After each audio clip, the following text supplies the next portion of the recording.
हाँ जी, तो बच्चों आज की क्लास में हम न्यू चैप्टर स्टार्ट करने जा रहे हैं और इस चैप्टर का नाम है ओवरहेड्स। ये चैप्टर कहता है कि अगर आप मुझे समझना चाहते हैं तो आपको बिल्कुल जल्दबाजी नहीं करनी होगी, पेशेंस रखनी होगी। हमने पूछा बताओ ऐसा क्यों? चैप्टर कह रहा है अगर मुझे पढ़ने में या मुझे समझने में आप जल्दबाजी करोगे तो फिर ये चैप्टर कहता है कि मैं ओवर द हेड्स गुजर जाऊंगा। तो अक्सर स्टूडेंट को ना परेशानी रहती है, वो कहता है कि सर ओवरहेड चैप्टर में हमें बड़ी परेशानी है। तो कोई परेशानी नहीं है, एकदम आसान चैप्टर है। लेकिन इस चैप्टर की एक डिमांड है कि आपको पेशेंस रखनी पड़ेगी, जल्दबाजी नहीं करनी। और हमारे बच्चे कह रहे हैं सर हमसे ज्यादा पेशेंस किस में हो सकते हैं बताओ, आपको ऑनलाइन सुनते रहते हैं। तो हमारे बच्चों के लिए ओवरहेड चैप्टर में कोई परेशानी नहीं है। तो आइए और मेरे साथ साथ सभी बच्चे स्टार्ट करने जा रहे हैं चैप्टर ओवरहेड्स। ठीक है सर, तो आइए और मेरे साथ नोट करते हैं। हमारे चैप्टर का नाम है ओवरहेड्स और हमारी बुक में ओवरहेड्स के नाम के दो चैप्टर हैं। एक तो है चैप्टर नंबर 4 और फिर है चैप्टर नंबर 5। तो चैप्टर नंबर 4 जो है ना, आप इसे थ्योरी समझ लीजिए और इस पर ज्यादा आपको इंपॉर्टेंस देने की जरूरत नहीं है।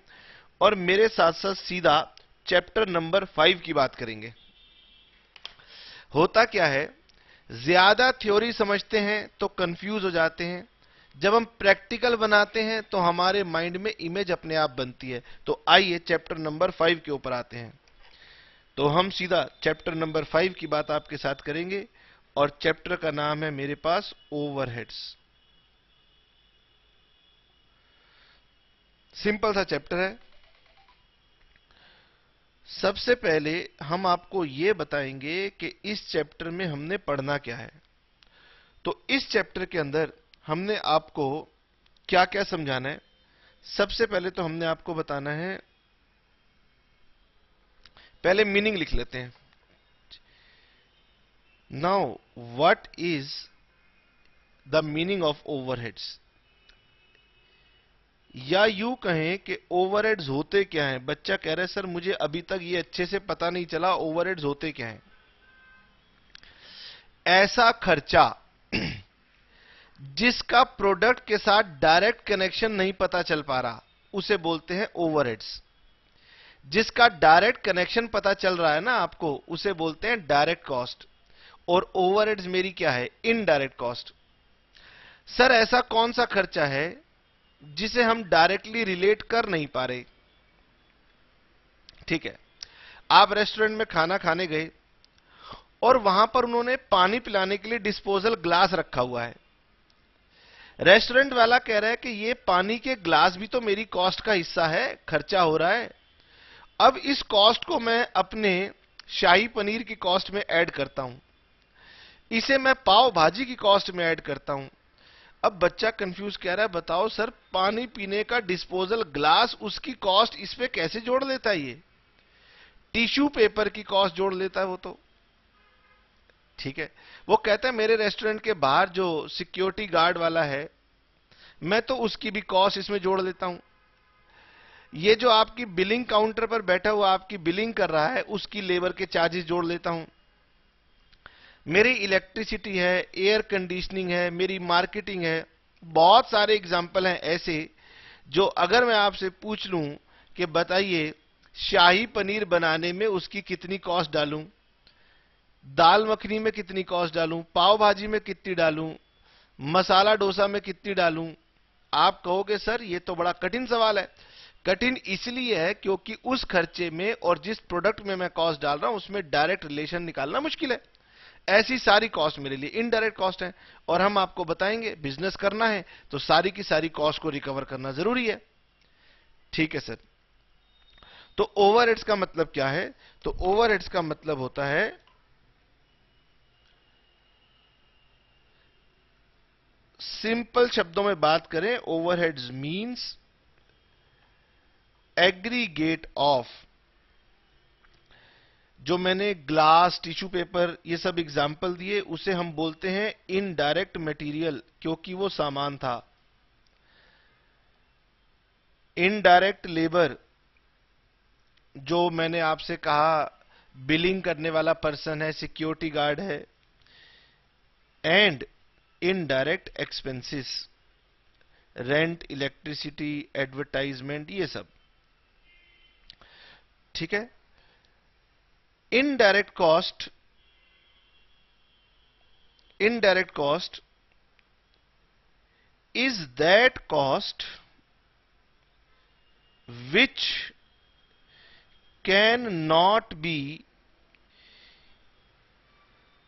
क्या कहूं, इजीली भी कह सकता हूं, डायरेक्टली भी कह सकता हूं, कन्वीनियंटली भी कह सकता हूं। Indirect cost is that cost which can not be easily charged on each unit of output. जो भी सामान आप बनाते हो,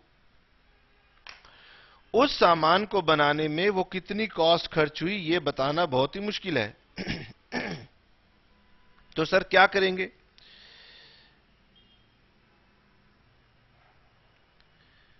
इन order to charge indirect cost on finished goods, following steps are required.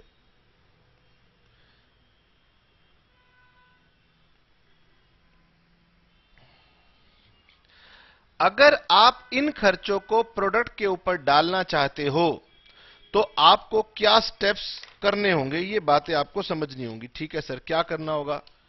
तो इसके लिए करना ये होगा, नंबर 1,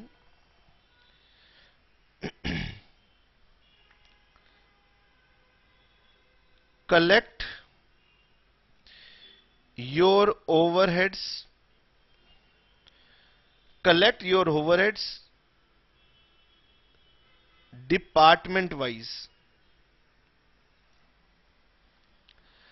डिपार्टमेंट वाइज का मतलब यह है कि आपके जितने भी खर्चे हैं, वो खर्चे कहां कहां पर हो रहे हैं, पहले ये बताओ।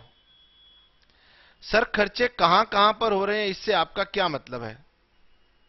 मैंने कहा देखिए, सिंपल सी बात है। मान लेते हैं आपके स्कूल का एग्जांपल लेते हैं। स्कूल छोड़ो ना, हम कॉलेज में आ गए। चलिए कॉलेज का एग्जांपल लेते हैं। कॉलेज के अंदर स्टाफ रूम है, तो स्टाफ रूम के खर्चे इकट्ठे करो। सर कॉलेज के अंदर प्रिंसिपल मैडम का रूम है, तो प्रिंसिपल मैडम के रूम में क्या खर्चे हो रहे हैं वो कलेक्ट करो। क्लासरूम जहां पर आप पढ़ रहे हो वहां क्या खर्चे हो रहे हैं। लाइब्रेरी, लाइब्रेरी में क्या खर्चे हो रहे हैं। आपके यहां पर ऑडिटोरियम में क्या खर्चे हो रहे हैं। यानी अगर आप खर्चों को प्रोडक्ट वाइज पता नहीं लगा सकते हो तो पहले यह पता लगाओ कि वो खर्चे कहां पर हो रहे हैं। उसे बोलते हैं कॉस्ट सेंटर। और कॉस्ट सेंटर बोलूंगा तो बच्चे घबराएंगे, तो मैंने उसको नाम दे दिया डिपार्टमेंट। इसका मतलब अगर ये आपका बिजनेस है या ये आपकी बिल्डिंग है, तो बिल्डिंग का जो हिस्सा है ना, दैट इज कॉल्ड डिपार्टमेंट। किस डिपार्टमेंट में कितने खर्चे हो रहे हैं पहले ये बताओ। चाहे वो डिपार्टमेंट प्रोडक्शन करता है या वो डिपार्टमेंट प्रोडक्शन नहीं करता है। जैसे कि मान लीजिए हम आपके साथ बात करते हैं किसी फैक्ट्री की। अब फैक्ट्री के अंदर कई सारे छोटे छोटे बिल्डिंग्स बनी हुई हैं, तो हमने उसे नाम दे दिया डिपार्टमेंट। हमने कहा बताओ किस डिपार्टमेंट में कितना खर्चा हुआ। अब सर फैक्ट्री के अंदर इतने सारे कमरे क्यों हैं? हो सकता है किसी जगह प्रोडक्शन हो रही हो सकता है किसी जगह स्टाफ बैठ के खाना खाता हो, कैंटीन हो सकता है किसी जगह पर फैक्ट्री के किसी हिस्से में स्पोर्ट्स क्लब बना हुआ हो, जो भी बना हुआ है। आपको हिस्से डिपार्टमेंट वाइज खर्चे को पहले इकट्ठा करना होगा। तो collect your overheads department wise. इसको आगे चल के आप समझ लोगे, इसको हम बोलते हैं primary distribution, primary distribution of overheads.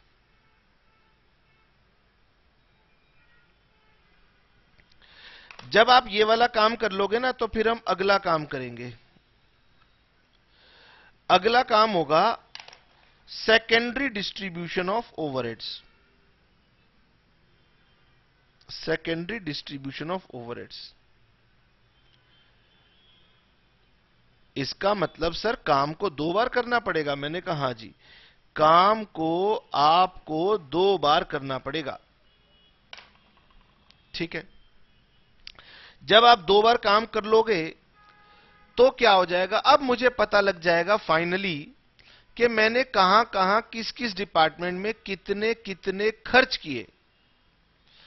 Sir अगर यह पता लग जाएगा तो फिर क्या करोगे, फिर मैं जब यह पता लग जाएगा, मान लो रेस्टोरेंट का एग्जांपल लेता हूं। हमारे यहां ना 3 तरह के रेस्टोरेंट चलते हैं। एक में सर हम बनाते हैं नॉर्थ इंडियन फूड, एक में हम बनाते हैं सर साउथ इंडियन फूड, और एक में हम बनाते हैं सर मान लीजिए चाइनीज फूड। 3 तरह के मेरे पास रेस्टोरेंट है। एक में नॉर्थ इंडियन खाना बन रहा है, एक में साउथ इंडियन बन रहा है, और एक में चाइनीज बन रहा है। तो जब यह पता लग गया कि किस डिपार्टमेंट का खर्चा कितना है, तो फिर मैं क्या करूंगा, नॉर्थ इंडियन वाले डिपार्टमेंट के खाने पर जो खर्चा हुआ वो नॉर्थ इंडियन डिशेस के ऊपर ट्रांसफर करूंगा, साउथ इंडियन डिपार्टमेंट का खर्चा साउथ इंडियन डिशेस पे ट्रांसफर करूंगा, और चाइनीज डिपार्टमेंट का खर्चा चाइनीज डिशेस के ऊपर ट्रांसफर कर दूंगा। ठीक है, तो इसे हम बोलेंगे ओवरहेड्स रिकवरी रेट। इसका नाम होगा ओवरहेड रिकवरी रेट।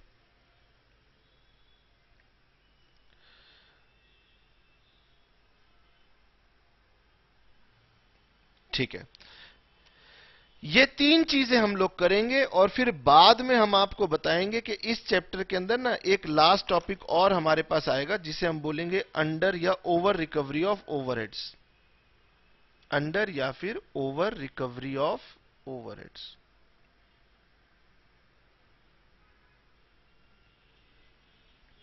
ठीक है, अच्छा जी, अब हम सबसे पहले बात करने जा रहे हैं आपके साथ primary distribution of overheads. Now sir what is primary distribution of overheads? ठीक है सर, प्राइमरी डिस्ट्रीब्यूशन का सिंपल सा मतलब आप समझ लो। अगर मैं आपको थोड़ी देर बिजनेस से बाहर समझाने की कोशिश करूं, तो मान लीजिए मैं एक छोटे से परिवार की बात करता हूं, आपके घर की बात करता हूं। आपके घर में मान लीजिए, थोड़ी देर के लिए मान लीजिए 4 लोग रहते हैं। एक परिवार में, अपना घर छोड़िए, एक परिवार में मान लो 4 लोग रहते हैं। मेरी बात समझने के लिए ऐसे समझो, एक फादर है, एक मदर है, और 2 बच्चे हैं। मदर भी अर्निंग है, फादर भी अर्निंग है, दोनों अर्निंग है, और दोनों बच्चे सर पढ़ रहे हैं। तो इसका मतलब घर में 4 लोग हैं। ऐसे ही मैंने कहा कि मान लो एक फैक्ट्री है, फैक्ट्री में 4 डिपार्टमेंट हैं। फैक्ट्री में बात करेंगे तो डिपार्टमेंट की बात करेंगे, फैमिली में बात कर रहे हैं तो पर्सन्स की बात कर रहे हैं। ठीक है सर, 4 लोग हैं फैमिली में। अब मैं आपसे कह रहा हूं कि बताओ फैमिली में जो खर्चा होता है, टोटल जो फैमिली में खर्चा होता है, उस खर्चे में फादर का खर्चा कितना है, मदर का खर्चा कितना है, बच्चे का खर्चा कितना है, दूसरे बच्चे का खर्चा कितना है। ये इसको बोलते हैं primary distribution of overheads. Business आपका एक है, वहां पर सर फैमिली एक है। बिजनेस के अंदर डिपार्टमेंट है, तो सर फैमिली के अंदर मेंबर है।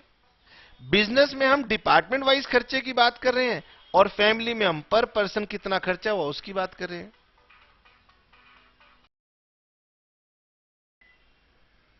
इस काम को करने के लिए हमें 2 बातें समझनी है। नंबर 1, तो प्राइमरी डिस्ट्रीब्यूशन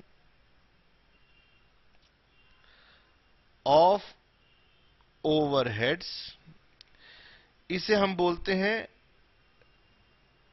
डिपार्टमेंटलाइजेशन। तो departmentalisation of overhead involves two things.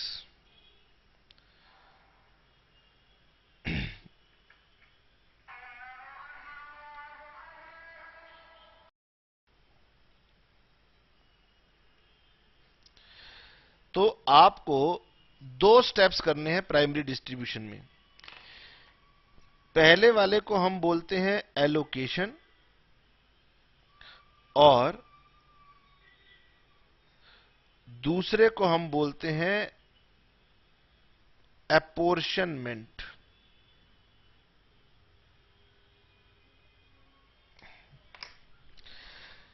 ठीक है जी। अब हमने आपको बताना है कि सर ये अपोर्शनमेंट क्या है और ये एलोकेशन क्या है। ठीक है जी। ऐसा करते हैं कि पहले हम आपको छोटा सा एग्जांपल दे देते हैं, फिर काम और आसान हो जाएगा। क्या दिक्कत है? मैंने आपको सिंपलिसिटी से समझाने के लिए फैमिली का एग्जांपल लिया। मदर है, चलो पहले फादर है, मदर है, एक सन है, एक डॉटर है, 4 लोग हैं। सिंपल कंसेप्ट समझना है तो मैं फैमिली में जो खर्चे हो रहे हैं उसे बांटना चाहता हूं कि उसमें फादर की वजह से कितना है, या फादर कितना खर्चा कर रहा है, मदर कितना कर रही है। सबसे पहले खर्चे की बात करते हैं। सर मोबाइल का बिल आया, मोबाइल फोन का बिल आया। अब जब मोबाइल फोन का बिल आएगा तो मोबाइल फोन अगर फादर यूज करते हैं तो वो फादर के नाम का आएगा, मदर यूज करती है मदर के नाम का आएगा, और अगर बच्चों में से किसी को मोबाइल दिला रखा है तो फिर उनके नाम का आएगा। तो खर्चा अगर किसी पर्टिकुलर पर्सन का है, अलग अलग वो खर्चा है, सेपरेट खर्चा है, तो ऐसे खर्चे को हम बोलते हैं एलोकेटेड ओवरहेड्स। एलोकेटेड का मतलब है कि आपको पता है यह खर्चा किसका है, किसी एक पर्टिकुलर डिपार्टमेंट का ही खर्चा है, दूसरे का नहीं है, तो उसे बोलते हैं एलोकेटेड ओवरहेड्स। अब मैं ये आपको बता रहा हूं, मोबाइल फोन मान लीजिए चारों यूज करते हैं, लेकिन चारों का बिल अलग अलग आता है। तो जिस खर्चे का अलग अलग अमाउंट पता चल जाए, डिपार्टमेंट वाइज अलग अलग पहले से ही पता हो, उसे बोलते हैं एलोकेटेड ओवरहेड्स। तो सबसे पहले समझेंगे what is allocation of overheads. तो पहला कंसेप्ट हो गया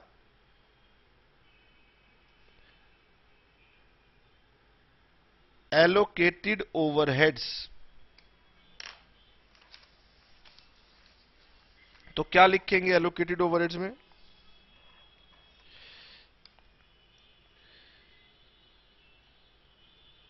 allocated overheads means the indirect cost belongs to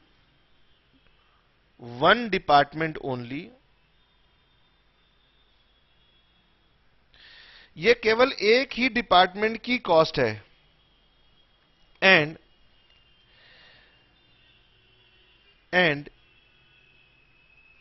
it means charging oblique transferring full cost to a specific department to which it relates। It means charging या transferring full cost to a specific department to which it relates. इसका मतलब अगर किसी department में कोई ऐसा खर्चा होता है जो केवल उसी डिपार्टमेंट में ही हो रहा है, तो इसका मतलब वो खर्चा तो उसी डिपार्टमेंट का है, उसी के अकाउंट में जाके उसको डाल दो। जैसे मैंने एग्जांपल दिया मोबाइल बिल का। अब बच्चे को दूसरे एग्जांपल से ज्यादा क्लियर होगा। अब मैं दूसरे एग्जांपल की बात करता हूं। सर घर का इलेक्ट्रिसिटी का बिल आया। अब घर का इलेक्ट्रिसिटी का जो बिल आया, तो ये इलेक्ट्रिसिटी चारों ने यूज की है, तो ये बिल चारों का मिलाकर था, और जो चारों का मिलाकर था तो उसे मुझे चारों फैमिली मेंबर्स में डिवाइड करना पड़ेगा ऑन सम रीजनेबल बेसिस।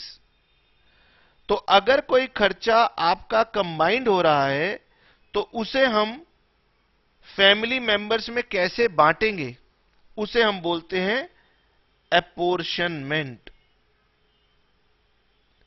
और यही काम हम बिजनेस में भी करेंगे। अगर कोई खर्चा कंबाइंड होगा तो उसे बिजनेस के सेगमेंट्स में कैसे डिवाइड करना है, ये हम सीखेंगे। इसी को हम बोलते हैं अपोर्शनमेंट। तो सेकंड कंसेप्ट है मेरे पास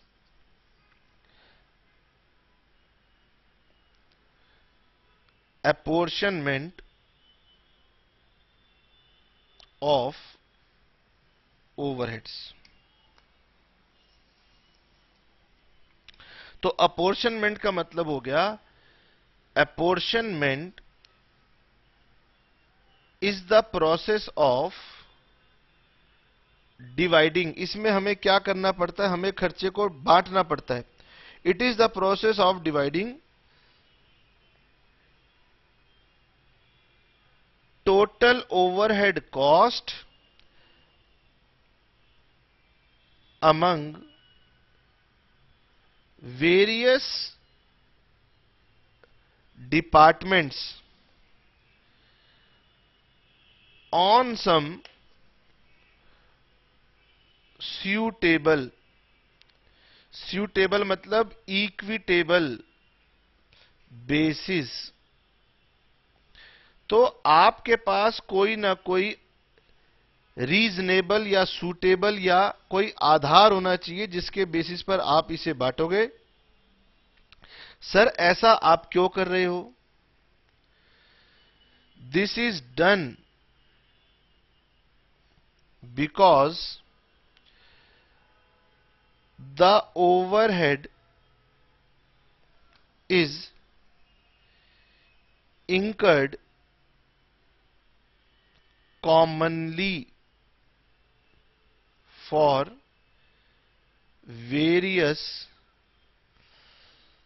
departments। अच्छा, अगर मैं इसका एग्जाम्पल दूं आपको, तो इसका एग्जाम्पल समझिए आप। सपोज आपकी फैक्ट्री रेंटेड है, तो फैक्ट्री का रेंट क्या होगा? पूरी फैक्ट्री का रेंट है सर ये, और पूरी फैक्ट्री के अंदर अगर अलग अलग डिपार्टमेंट चल रहे हैं तो वो सभी डिपार्टमेंट का कंबाइंड हो गया। कंबाइंड होगा तो फिर मुझे इसे बांटना तो पड़ेगा ही ना। तो ऐसे कई खर्चे होते हैं जिसे हम अपोर्शन करते हैं। बच्चा कह रहा है बताओ, इतने बड़े हम हो गए, अगर खर्चा पहले से ही अलग अलग दिया हुआ है तो करना क्या है? कुछ भी नहीं। तो अल्टीमेटली हमने यही तो सीखना है कि अगर खर्चा कंबाइंड है तो उसे कैसे बांटा जाए, यही मेन बात है। ये सीख जाएंगे तो डिस्ट्रीब्यूशन हो जाएगा। और इसमें भी हमने ये सीखना है कि आखिरकार सर वो सूटेबल बेसिस क्या होंगे जिनके आधार पर हम अपॉर्शनमेंट करेंगे। तो सभी बच्चे अब हेडिंग डालेंगे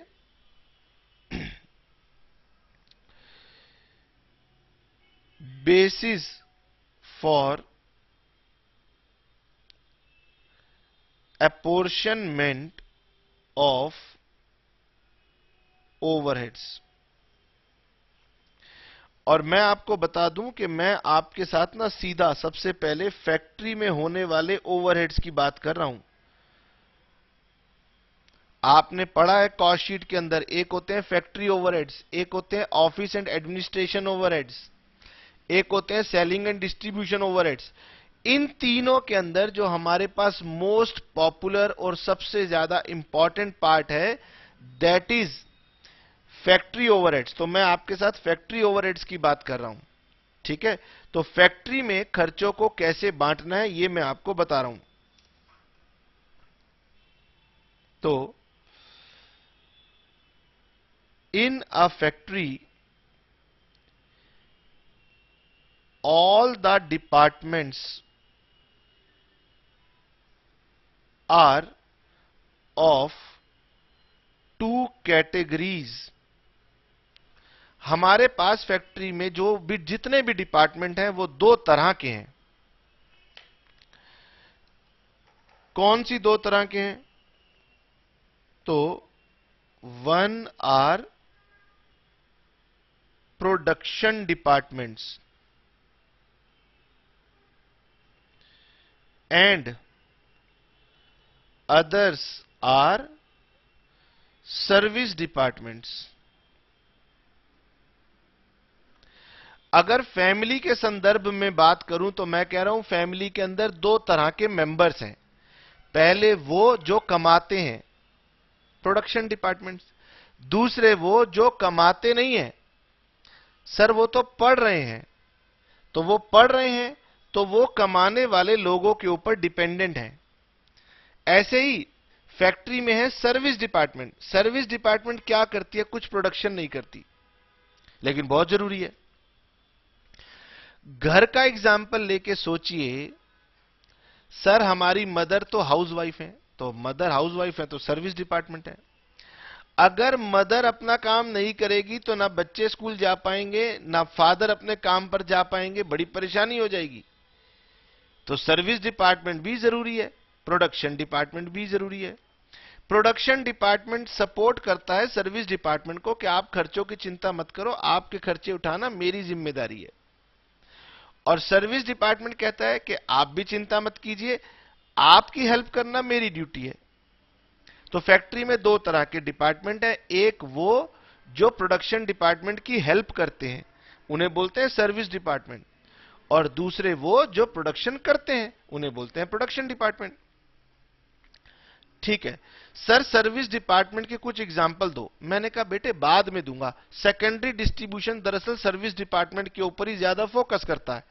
अभी क्या है, बहुत कुछ बताना है. अगर मैं ज्यादा बातें बताऊंगा ना आपको तो फिर प्रोसीजर लेंदी हो जाएगा. मुझे आपको क्वेश्चन भी करवाने हैं ना आज.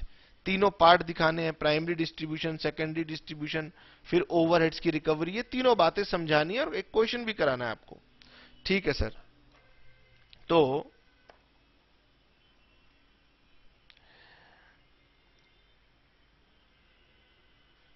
various overheads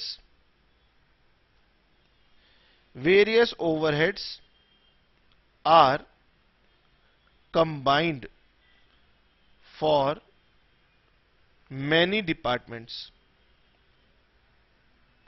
मैं कहना चाहता हूं कि हमारे पास बहुत सारे खर्चे आएंगे जो कंबाइंड खर्चे होंगे और वो बहुत सारे डिपार्टमेंट्स के होंगे.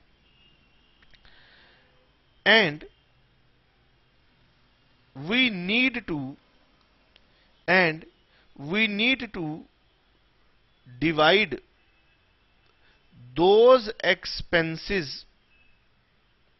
among various departments on some basis. किसी ना किसी आधार पर हम उसे डिवाइड करेंगे और इसी को हम बोलते हैं, it is called apportionment. Some of those costs and their basis are as follows.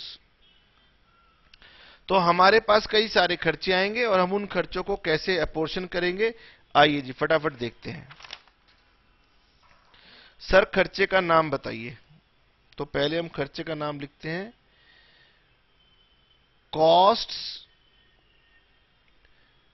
Related to factory building. जो भी हमारे खर्चे होंगे फैक्ट्री बिल्डिंग से जुड़े हुए, उनकी बात करते हैं. सर एग्जाम्पल दो. देखो सबसे पहले तो फैक्ट्री का रेंट, फैक्ट्री की बिल्डिंग का डेप्रीसिएशन, फैक्ट्री की बिल्डिंग का रिपेयर एंड मेंटेनेंस। फैक्ट्री की बिल्डिंग के अंदर अगर हीटिंग की जरूरत है, लाइटनिंग की जरूरत है, एयर कंडीशनिंग की जरूरत है, रेस्टोरेंट में गए तो रेस्टोरेंट के अंदर एयर कंडीशनिंग रखनी पड़ती है। तो हम क्या कहना चाहते हैं, हम कह रहे हैं कि भाई इन सभी खर्चों को जो कि फैक्ट्री के बिल्डिंग से जुड़े हुए हैं, इन सब में देखना पड़ेगा कि किस डिपार्टमेंट ने कितना एरिया ऑक्यूपाई कर रखा है। तो इस पर on the basis of floor area. ठीक है सर। इसके बाद सर बात करते हैं फैक्ट्री की प्लांट एंड मशीनरी के बारे में। Factory plant and machinery. Factory plant and machinery में सर कौन कौन सा खर्चा आएगा? तो फैक्ट्री की प्लांट एंड मशीनरी का डेप्रिसिएशन हो सकता है, फैक्ट्री की प्लांट एंड मशीनरी का इंश्योरेंस हो सकता है, रिपेयर एंड मेंटेनेंस हो सकता है, इस तरह से। अब क्या है, मान लीजिए हमारी फैक्ट्री में, लेट अस सपोज हमारी फैक्ट्री के अंदर टोटल 50 एसी लगे हुए हैं।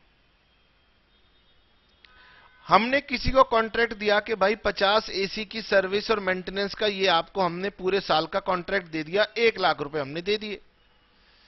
अब फैक्ट्री के अंदर मान लो 6 डिपार्टमेंट हैं, तो किस डिपार्टमेंट के ऊपर कितना खर्चा ट्रांसफर करूं? तो मैं पूछूंगा, ये बता दीजिए किस डिपार्टमेंट के अंदर कितनी वैल्यू के एसी लगे हुए हैं। वैल्यू के बेसिस पर बांट सकते हैं सर। वैल्यू से ज्यादा नंबर ऑफ एसी के बेसिस पर भी बांट सकते हो। हां, जब आप खर्चे बांटोगे तो बेटे बिल्कुल मत घबराना, कभी कभी एक से ज्यादा बेसिस भी आएंगे, तो इसमें कोई घबराने की बात नहीं है। वैसे मैं इन जनरल जब फैक्ट्री के प्लांट एंड मशीनरी के खर्चों की बातें करूंगा तो मैं कहूंगा on the basis of value of asset. हम वैल्यू के बेसिस पर उसको ट्रांसफर करेंगे। Number 3 sir, factory power. Factory power को ना हम लोग कई बार मोटिव पावर भी बुलाएंगे। तो होता क्या है, जब आप घर का भी एग्जांपल देखेंगे तो आपके घर में भी 2 तरह की इलेक्ट्रिसिटी की लाइन जा रही हैं। एक पावर लाइन है और एक लाइट लाइन है। पावर लाइन वो बड़े बड़े सॉकेट होते हैं जिसके अंदर आप फ्रिज का सॉकेट लगाते हो, एसी का सॉकेट लगा देते हो, उसे बोलते हैं power socket.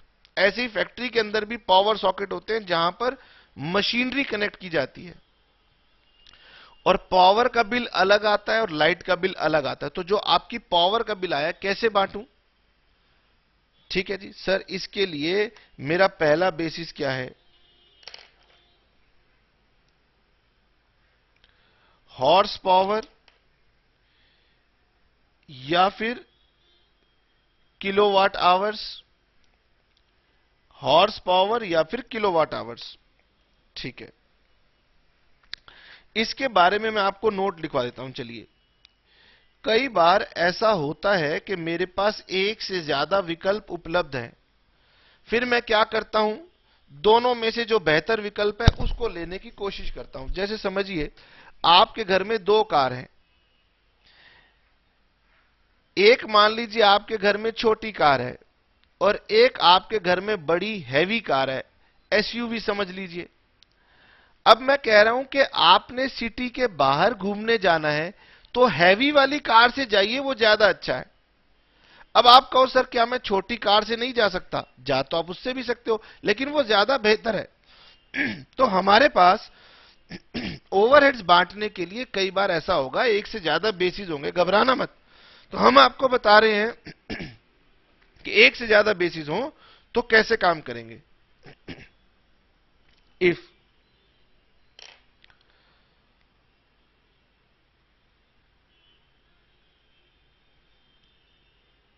working hours of machines are different, then power expenses should be divided in the ratio of। तब आप क्या करोगे, आप हॉर्स पावर को नंबर ऑफ मशीन आवर्स से मल्टीप्लाई करोगे और फिर जो आएगी उस रेशियो के अंदर आप डिस्ट्रीब्यूट करोगे। सर इसका मतलब क्या है, इसका मतलब सुनने की कोशिश करना। सर किचन के अंदर फ्रिज लगा है, फ्रिज 24 घंटे चलता है, लेकिन सर किचन के अंदर एक और माइक्रोवेव अवन रखा हुआ है, वो थोड़ी ही देर काम करता है। कमरे में एसी है, एसी बिजली ज्यादा खाता है, लेकिन एसी हो सकता है आप 24 घंटे नहीं चला रहे हो, तो दोनों में फर्क हो गया ना। तो अगर आपके यहां पर सारी मशीनरी सारा समय चलती रहती हैं, तो केवल उनकी हॉर्स पावर देख लो और हॉर्स पावर के बेसिस पर उस खर्चे को बांट दो। लेकिन अगर आपके पास ऐसा सेटअप है कि कुछ मशीन पूरा दिन चलती हैं, कुछ मशीन्स कम समय के लिए चलती हैं, तो फिर आपको इन दोनों के मल्टीप्लिकेशन के साथ काम करना चाहिए। ठीक है सर, यह बात हमने समझ ली। अगला देखते हैं। अगला खर्चा है मेरे पास सुपरविजन, देख रेख। जैसे आप स्कूल में देखते हैं कि एक फ्लोर इंचार्ज है, वो फ्लोर इंचार्ज आती है जाती है, देखती है कि सब क्लासेस के अंदर सेक्शन के अंदर काम ठीक से हो रहा है कि नहीं हो रहा, तो इसको बोलते हैं सुपरविजन। सुपरविजन के अंदर भी हमारी फर्स्ट प्रेफरेंस क्या रहेगी, तो हमारी फर्स्ट प्रेफरेंस रहती है नंबर ऑफ एम्प्लॉइज, क्योंकि सुपरविजन दरअसल एम्प्लॉइज को सुपरवाइज करने की बात कर रहा है। लेकिन अगर नंबर ऑफ एम्प्लॉइज क्वेश्चन में नहीं दिया हुआ तो क्या करेंगे सर, तो फिर मेरी सेकंड प्रेफरेंस रहती है floor area.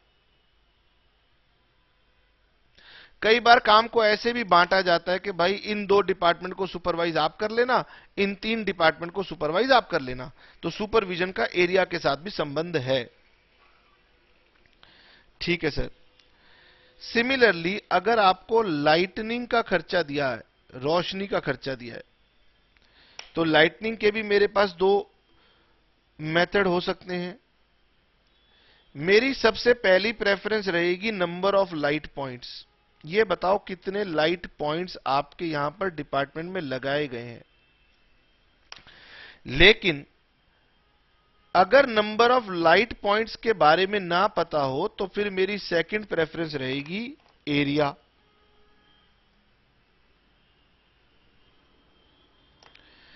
Similarly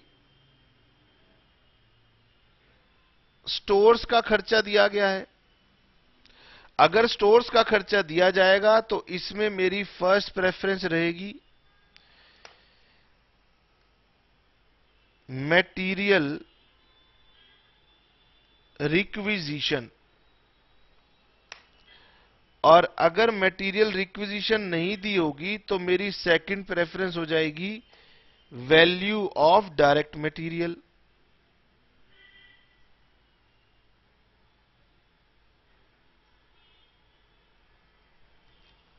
value of direct material. Similarly हो सकता है आपको स्टाफ वेलफेयर दिया हो, तो स्टाफ वेलफेयर का खर्चा मैं किस बेसिस पर बांटूंगा, तो क्योंकि ये एम्प्लॉय से जुड़ा हुआ खर्चा है, तो मैं नंबर ऑफ एम्प्लॉयज लूंगा। ठीक है सर। अगर मुझे इनडायरेक्ट वेजेस दी होंगी,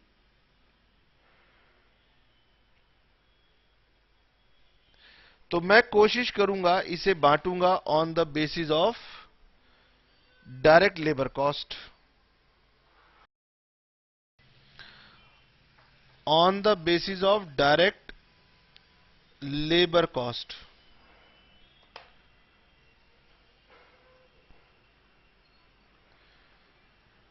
अगर मुझे दिया हो जनरल ओवरहेड्स,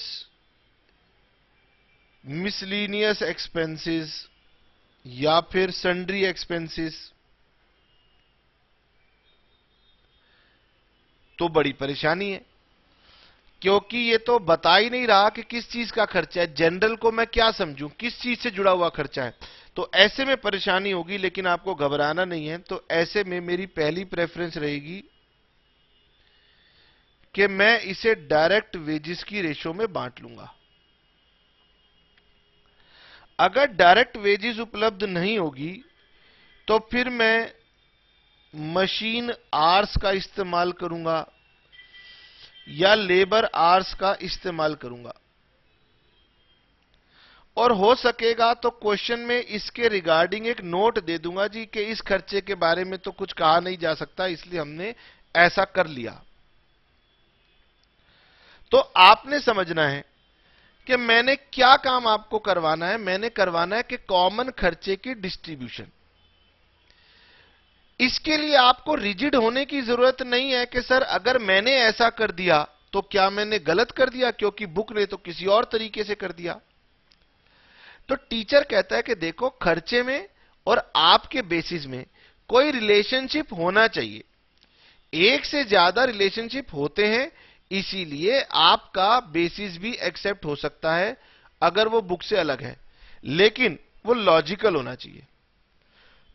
हमने आपको थोड़ा सा हिंट के बेसिस पर बता दिया कि देखिए हमारे हिसाब से ये बेसिस हैं।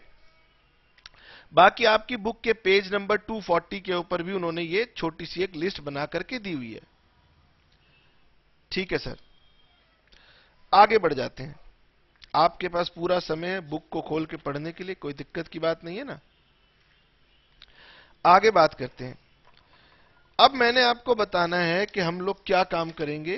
तो हमने बेसिकली ओवरहेड डिस्ट्रीब्यूशन शीट बनानी है। ओवरहेड डिस्ट्रीब्यूशन शीट बनानी है। ठीक है सर। जब हम ओवरहेड डिस्ट्रीब्यूशन शीट बनाएंगे तो हम उसमें क्या बनाएंगे, एक कॉलम बनाएंगे पर्टिकुलर्स का, एक कॉलम बनाएंगे बेसिस का, एक बड़ा कॉलम बनाया प्रोडक्शन डिपार्टमेंट्स का और एक सर्विस डिपार्टमेंट्स का। तो पहले मैं बना लेता हूं, फिर आप इसको लिखना। यहां तो हम क्या लिखेंगे, खर्चे का नाम, कौन सा खर्चा किस बेसिस पर। यहां लिखेंगे हमारे पास कितने प्रोडक्शन डिपार्टमेंट हैं, और यहां लिखेंगे कि हमारे पास कितने सर्विस डिपार्टमेंट्स हैं। अभी मैं मान लेता हूं कि हमारे पास 3 प्रोडक्शन डिपार्टमेंट हैं ए बी सी, और 2 सर्विस डिपार्टमेंट हैं डी और ई। तो ये स्टेटमेंट ऐसे बनेगी। फिर फर्दर अगर आप प्रोडक्शन डिपार्टमेंट में कॉलम बनाना चाहो तो ऐसे आप कॉलम बना लेना। इस तरीके से पहले मैं अपनी फॉर्मेट बनाऊंगा। फिर फॉर्मेट के अंदर क्या लिखूंगा, सबसे पहले लिखूंगा डायरेक्ट कॉस्ट्स।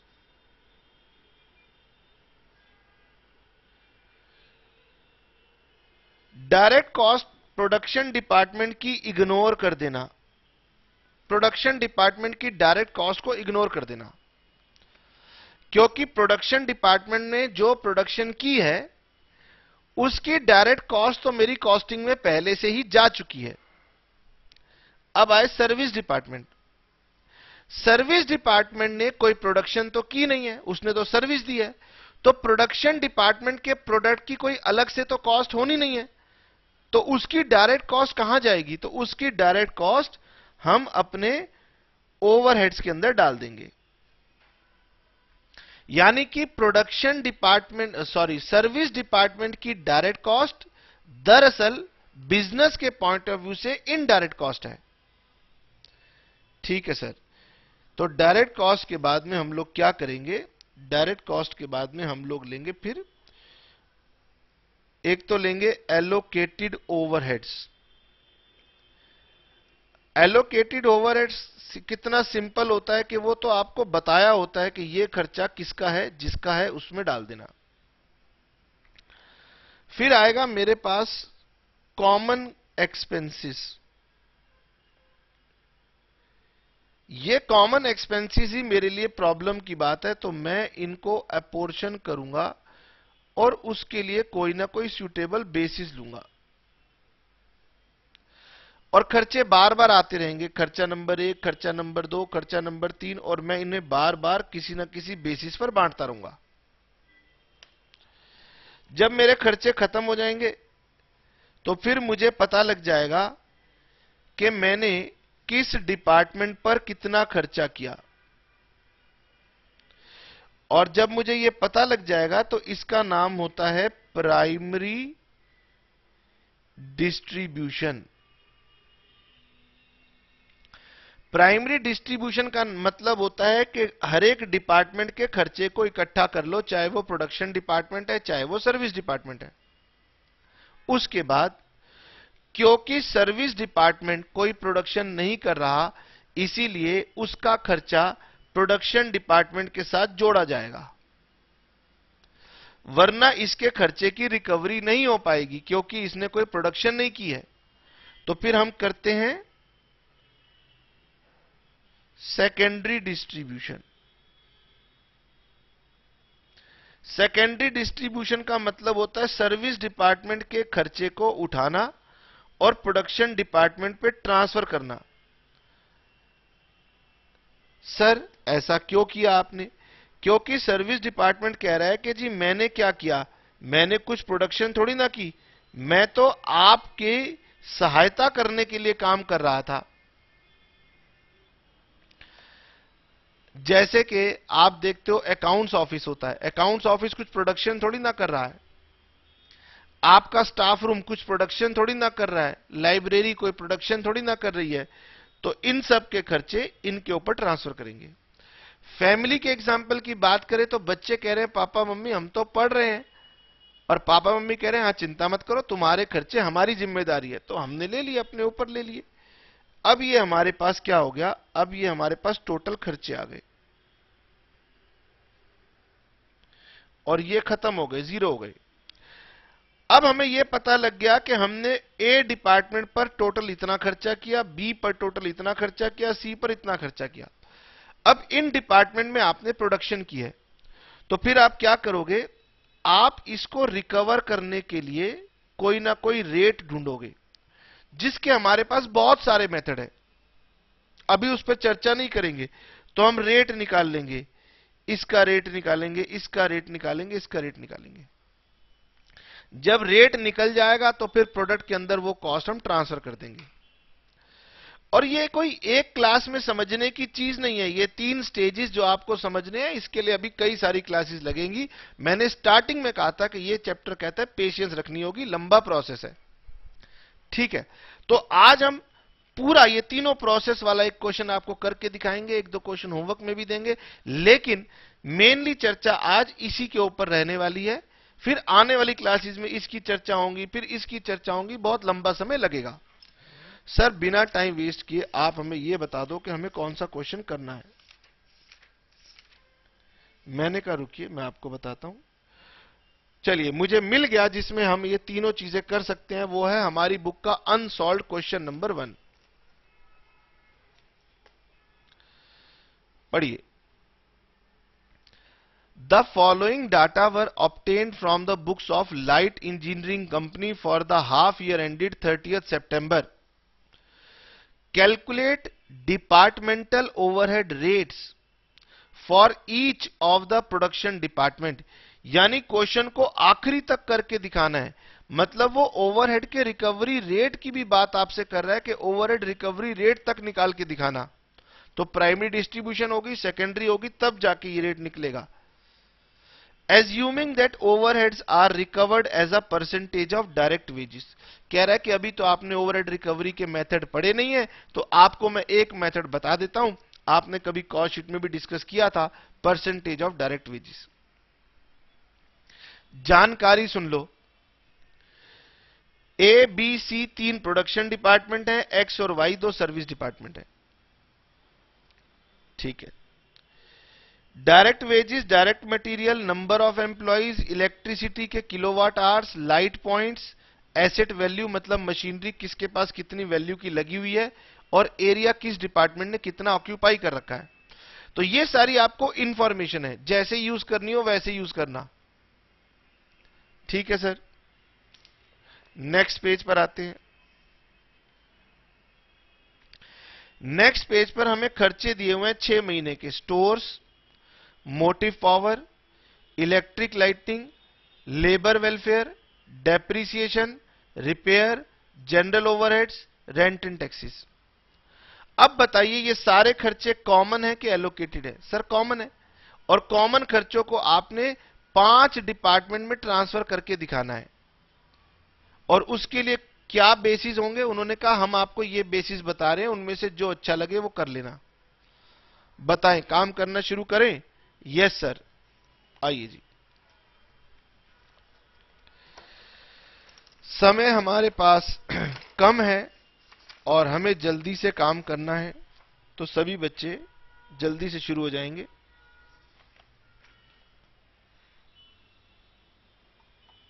और मुझे बताएंगे कि हम कौन सा क्वेश्चन करने जा रहे हैं। सर हम करने जा रहे हैं क्वेश्चन नंबर 1, अनसॉल्व्ड क्वेश्चन है, महेश्वरी मित्तल बुक, और मेरे एडिशन का पेज नंबर है 296। इस काम को करने के लिए हमें बनानी पड़ेगी ओवरहेड्स डिस्ट्रीब्यूशन शीट। बनाने का तरीका मैंने आपको बता दिया था।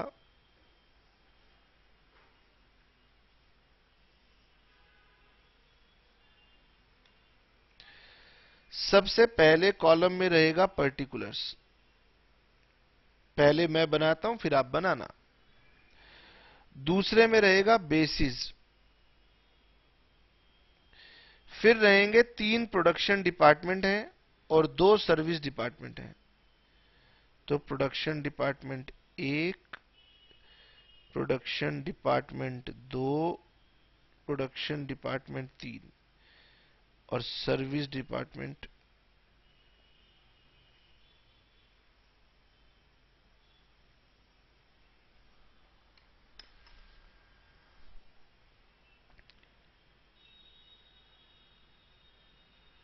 ये हैं production departments, service departments A B C X और वाई। अब देखो सर्विस डिपार्टमेंट एक्स और वाई का मतलब है मुझे ये नहीं पता कि ये किस तरह की सर्विस देते हैं। अगर यहां पर सर्विस का नाम लिख दिया जाता ना तो क्वेश्चन के अंदर सेकेंडरी डिस्ट्रीब्यूशन भी हैवी हो जाती। तो क्वेश्चन ने सर्विस डिपार्टमेंट को हल्का रखा है। ठीक है ना? ठीक है सर।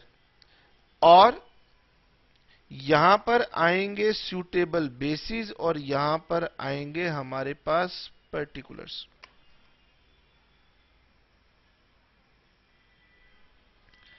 शुरू करने से पहले सबसे पहले मैं डायरेक्ट कॉस्ट लूंगा। अगर क्वेश्चन ने बताई है डायरेक्ट मटेरियल, डायरेक्ट वेजेस, और हमें दोनों बताई हुई हैं, और ध्यान रखना है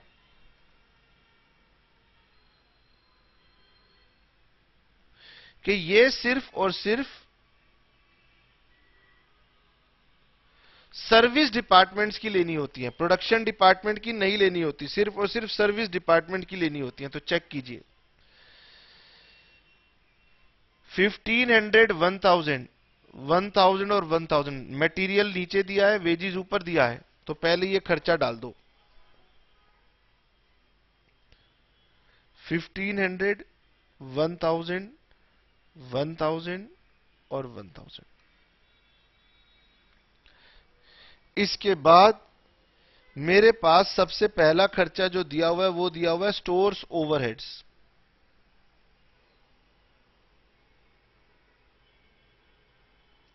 स्टोर्स ओवरहेड्स। स्टोर्स को बांटने के लिए मेरे पास सबसे पहला तरीका तो था मटेरियल रिक्विजिशन मुझे बता दी जाती, लेकिन क्वेश्चन ने जो डाटा दिया उसमें मटेरियल रिक्विजिशन नहीं है, तो मटेरियल रिक्विजिशन को भूल जाओ और सोचो। सर स्टोर्स का मतलब होता है सामान, तो सामान की अगर खर्चे की कॉस्ट को डिवाइड करना है तो सामान की वैल्यू ले लो, तो ये ले लूंगा value of direct material. Stores overhead के लिए बेस बनाऊंगा वैल्यू ऑफ डायरेक्ट मटेरियल। अब देखिए सर, डायरेक्ट मटेरियल देखेंगे department A, department B, department C, department X, department Y. Direct material, direct material है यहां 3000, 2500, 2000, 1500 और 1000। टोटल 325, 55, 75, 8, 9, 10, टोटल हो गया 10,000। और मेरे पास स्टोर्स का खर्चा है 400। तो मेरे पास बांटने के दो तरीके हैं। पहला तरीका, ए का खर्चा होगा 400, इन सब के टोटल से डिवाइड कर दो और इसके अमाउंट से मल्टीप्लाई कर दो। सिमिलरली बी का खर्चा होगा 400 इंटू 2500 अपॉन 10,000। इसका मतलब पहला तरीका तो ये हो गया, एक्सपेंसेस को टोटल वैल्यू से डिवाइड कर दो और इंडिविजुअल वैल्यू से मल्टीप्लाई कर दो। अब बच्चा कह रहा है सर इसमें रटवा क्या रहे हो, ये तो हम पार्टनरशिप में पढ़ते हुए आए हैं कि अगर इसे 5 पार्टनर्स में बांटना हो तो कैसे बांटोगे, रेशियो निकाल लो। या तो आप ऐसे बांट लो या आप रेशियो निकाल लो। अब देखो इसकी रेशियो सिंप्लिसिटी से आसानी से निकल रही है। इन सभी को मैं 500 से डिवाइड करता हूं, तो 5 6 जा 30, 5 5 जा 25, 5 4 जा 20, 5 3 जा 15, 5 2 जा 10। तो रेशियो आ गई 6 5 4 3 2। अब सर इसका खर्चा हो जाएगा 6 by 20, 5 by 20, 4 by 20, 3 by 20, 2 by 20। मैं आपको यह बताना चाहता हूं कि कई बार ना रेशियो निकालना आसान होता है तो बच्चा रेशियो में डिवाइड कर देता है, और कई बार अमाउंट डिफरेंट हो जाते हैं और बच्चा रेशियो निकाल नहीं पाता तो वो सोचने लगता है कि सर कैसे करूं। तो आप वैल्यू के बेसिस पर भी डिवाइड कर सकते हो, रेशियो निकाल के भी कर सकते हो।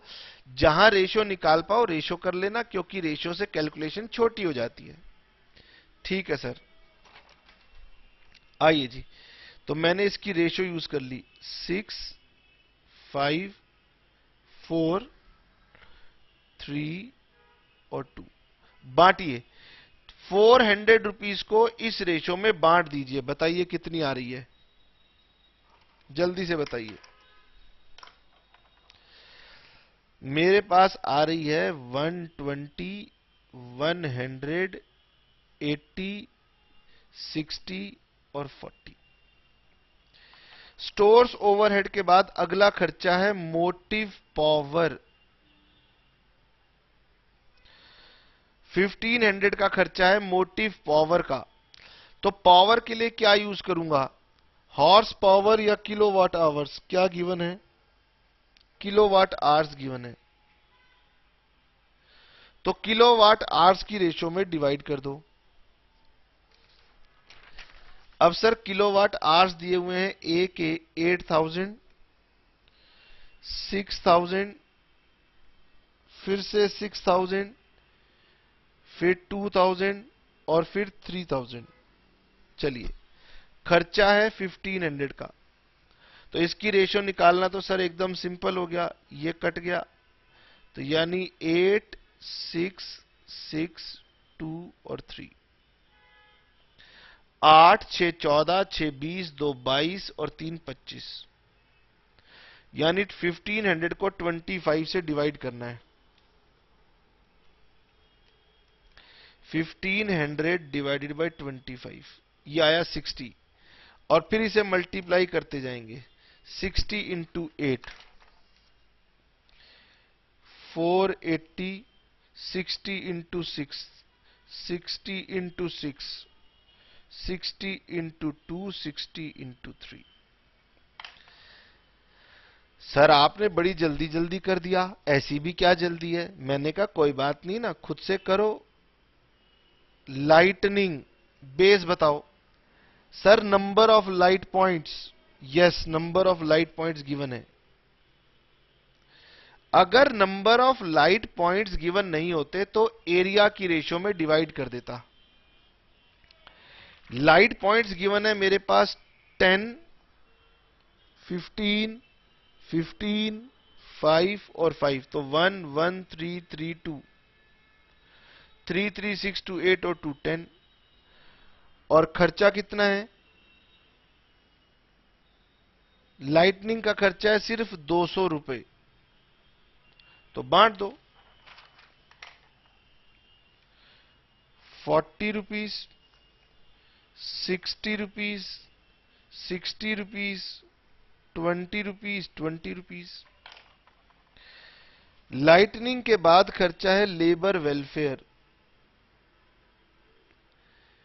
अब लेबर वेलफेयर का मतलब होता है एम्प्लॉइज को कुछ चाय पानी नाश्ता कराया होगा, यही लेबर वेलफेयर है। तो इसके लिए बेसिस होते हैं नंबर ऑफ एम्प्लॉइज। तो मेरे पास नंबर ऑफ एम्प्लॉइज कितने हैं? लेबर वेलफेयर का खर्चा तो है 3000 और नंबर ऑफ एम्प्लॉइज मेरे पास हैं 200, 150, 150, 50 और 50। तो सर 1, 1, 3, 3 और 4, 12 डिवाइड कर दो। 3000 डिवाइडेड बाय 12, 250। तो यहां पर थे 4 की रेशो 1000, यहां थी 3 की रेशो 750, 750, 250, 250। आप अपना टाइम ले सकते हैं, मुझे लगा कि इसमें कोई ज्यादा लंबी चौड़ी बात नहीं है तो मैंने फटाफट लिख दिया। Depreciation, value of machinery.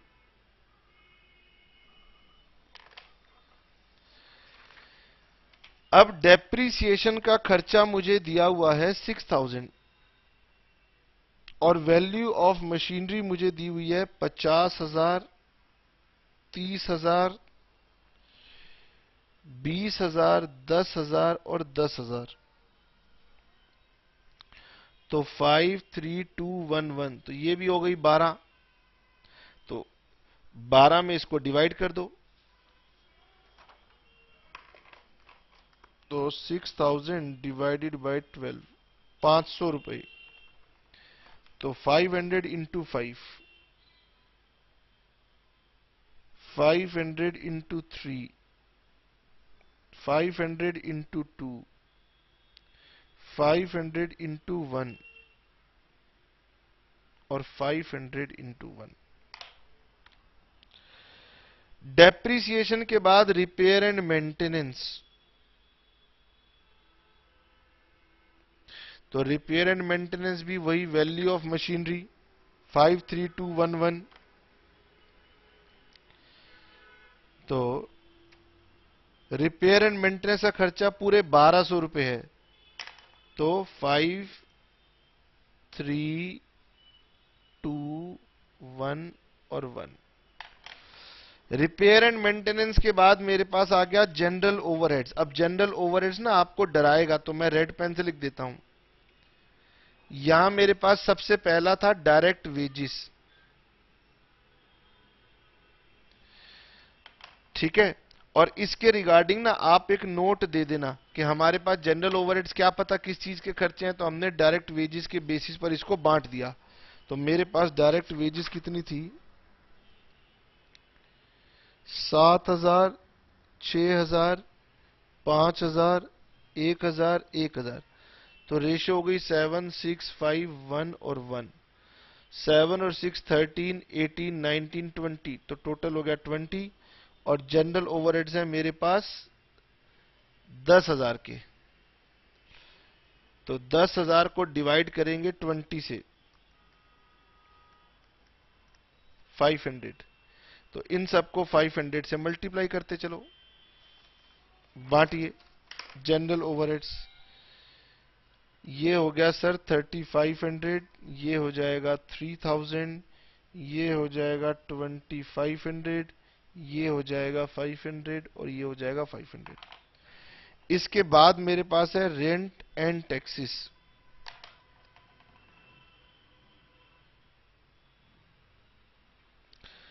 अब रेंट एंड टैक्सेस को हम बांटेंगे on the basis of floor area. Area की रेशियो है 800, 600, 600, 200, 200। तो 1, 1, 3, 3, 4, 4, 3, 7, 3, 10, 12 और टोटल खर्चा है 600 रुपए का। तो ये हो गया 50 रुपए। सबको 50-50 रुपए से मल्टीप्लाई कर दो। 50 इंटू 4 200, 50 इंटू 3 150, 150, 50, 50। लीजिए प्राइमरी डिस्ट्रीब्यूशन मेरी कंप्लीट हो गई। टोटल कीजिए कितना आ रहा है, 120, 480, 40, 1000, 2500, 500, 3500 और 200, 8340।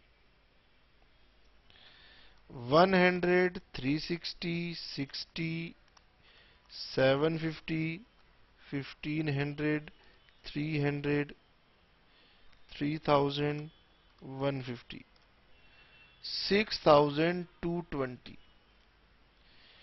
80, 360, 60, 750, 1000, 200, 2500, 150, 5100, 1500, 1000, 60, 120, 20, 250, 5 और 1 600 और 550, 4100, 1000, 1000, 40, 180, 20, 250, 500, 100, 500 और 50, 3640। अभी मैंने कंप्लीट कर लिया है प्राइमरी डिस्ट्रीब्यूशन। अब सेकेंडरी डिस्ट्रीब्यूशन कहती है कि जो सर्विस डिपार्टमेंट का खर्चा है ना, वो इन तीनों में शिफ्ट होगा। तो ये 4100 शिफ्ट होगा और ये 3640 शिफ्ट होगा।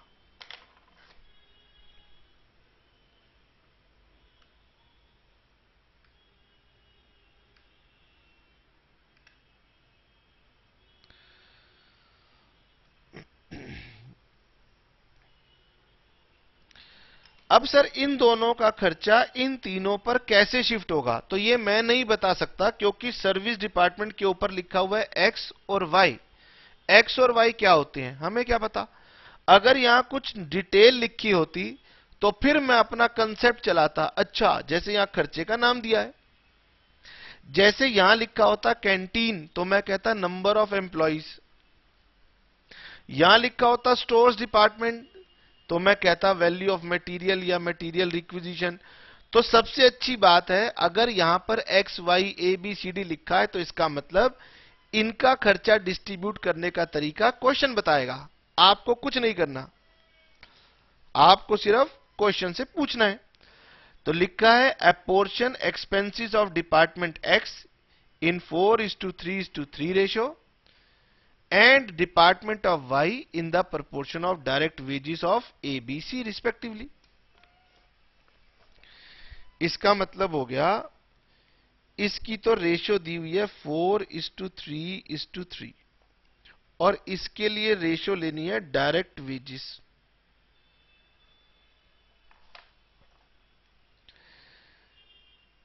Service department X, service department Y, तो ये बांट दीजिए।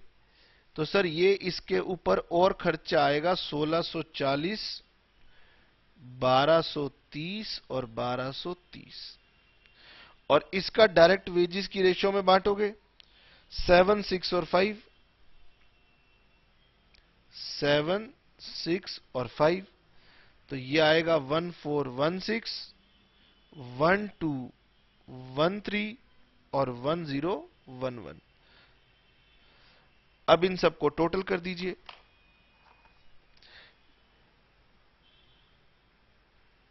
तो फैक्ट्री में जो टोटल खर्चा हुआ था वो 5 डिपार्टमेंट के ऊपर हुआ था। ये 2 डिपार्टमेंट कुछ सामान नहीं बनाते, इसीलिए इनका खर्चा उठाने की जिम्मेदारी इनकी हो गई।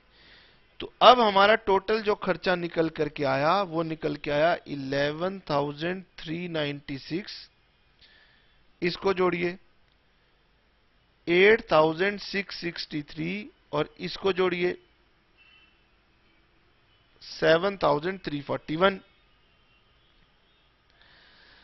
अब सर इस खर्चे को रिकवर करना पड़ेगा प्रोडक्शन से, और कैसे रिकवर करेंगे? तो मैंने आपको कॉस्ट शीट वाले चैप्टर में बताया था कि ओवरहेड्स को रिकवर करने के देयर आर 6 मेथड्स। तो आपको हम आगे चल के पढ़ाएंगे, लेकिन अभी के लिए क्वेश्चन ने कहा है कि इसको आप on the percentage of direct wages बताओ। यह भी एक मेथड होता था, अगर आपको ध्यान हो, और कॉस्ट शीट में तो बहुत बार हमने इस मेथड को यूज किया था। Overhead rate as a percentage of direct wages, तो इसका मतलब क्या हुआ? इसका मतलब हुआ overhead divided by direct wages into 100। ये वाला फॉर्मूला लगाने के लिए वो आपसे कह रहा है। ठीक है सर, तो ये वाला फॉर्मूला लगा दीजिए। ओवरहेड्स है 11,396, 11,396 डिवाइडेड बाय 7,000, 162.8, तो इसका आ गया 162.8। इसकी वेजेस थी 6,000, तो इसका रेट आ गया 144.38, और इसकी वेजेस थी 5,000, तो आ गया 146.82। लीजिए, हमने क्वेश्चन नंबर 1 को कंप्लीट कर दिया। बहुत सिंपल सा कंसेप्ट था। अब आपके पास इसके रिलेटेड 2 होमवर्क में क्वेश्चन है।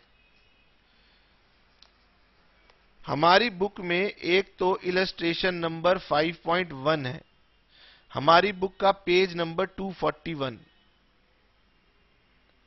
ठीक है,